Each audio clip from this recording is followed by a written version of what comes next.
Everyone, welcome to Sanmarga classes. ಹೆರಾನ್ನ ಸೂತ್ರ ಅಧ್ಯಾಯದ 5ನೇ ಪ್ರಶ್ನೆಯನ್ನ ಗಮನಿಸಿ. ಒಂದು ಸಮದ್ವಿಬಾಹು ಲಂಬಕೋನ ತ್ರಿಭುಜದ ವಿಸ್ತೀರ್ಣವು 8 ಸೆಂಟಿಮೀಟರ್ ಸ್ಕ್ವೇರ್ ಆದರೆ ದೊಡ್ಡ ಬಾಹುವಿನ ಉದ್ದ. ಓಕೆ, ಸೊ ಇಲ್ಲಿ ಒಂದು ಲಂಬಕೋನ ತ್ರಿಭುಜ. ಓಕೆ, ಕೋನ ಬಿ 90 ಡಿಗ್ರಿ ಆಗಿದೆ ಅಂತ ಇಟ್ಕೊಳ್ಳೋಣ. ಓಕೆ, ಸೊ ಇಲ್ಲಿ ಕೋನ ಬಿ 90 ಡಿಗ್ರಿ. ಓಕೆ, ಸೊ ಇಲ್ಲಿ ಆಯ್ಕೆ ಏನಿದೆ? ವರ್ಗಮೂಲ 32 ಸೆಂಟಿಮೀಟರ್, ಬಿ ವರ್ಗಮೂಲ 16 ಸೆಂಟಿಮೀಟರ್, ಸಿ ವರ್ಗಮೂಲ 48 ಸೆಂಟಿಮೀಟರ್, ಡಿ ವರ್ಗಮೂಲ 24 ಸೆಂಟಿಮೀಟರ್. ಸೊ ಇಲ್ಲಿ ನೀವು ಪಾದ ಏನ್ ಹೇಳಿ? ಬಿ, ಎತ್ತರ ಎಚ್. ಓಕೆ, ಸೊ ಹಾಗಾದ್ರೆ ಇಲ್ಲಿ ವಿಸ್ತೀರ್ಣದ ಸೂತ್ರವನ್ನ ಬಳಸಿ ನಾವು ಬಾಹುವಿನ ಉದ್ದವನ್ನ ಫೈಂಡ್ ಔಟ್ ಮಾಡೋಣ. ಓಕೆ, ಸೊ ಹಾಫ್ ಇಂಟು ಸಮದ್ವಿಬಾಹು ಲಂಬಕೋನ ತ್ರಿಭುಜ ಅಂತ ಹೇಳಿದ್ದಾರೆ.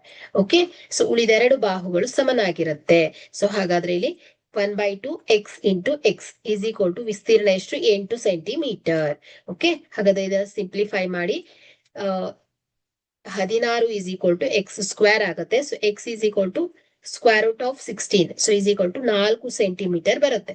ಸೊ ಹಾಗಾದ್ರೆ ಇಲ್ಲಿ ತ್ರಿಕೋನದ ಎರಡು ಸಮಾನ ಉದ್ದಗಳು ಏನಾಯ್ತು ಹೇಳಿ? 4 ಸೆಂಟಿಮೀಟರ್ ಮತ್ತು 4 ಸೆಂಟಿಮೀಟರ್ ಆಗುತ್ತೆ. ಓಕೆ, ಸೊ ಹಾಗಾದ್ರೆ ಇಲ್ಲಿ ನಾವು ಇದೊಂದು ಲಂಬಕೋನ ತ್ರಿಭುಜ ಆಗಿರೋದ್ರಿಂದ ಪೈಥಾಗೋರಸ್ ಪ್ರಮೇಯವನ್ನ ಅಪ್ಲೈ ಮಾಡಬಹುದು. ಸೊ ಪೈಥಾಗೋರಸ್ ಪ್ರಮೇಯವನ್ನ ಅಪ್ಲೈ ಮಾಡಿದ್ರೆ ಸೊ ಏನಾಗುತ್ತೆ? A C square is equal to A B square plus B C square ಆಗುತ್ತೆ.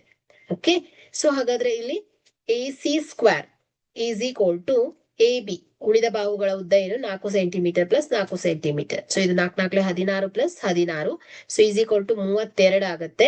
So A C is equal to square root of 32 centimetre ಆಗುತ್ತೆ.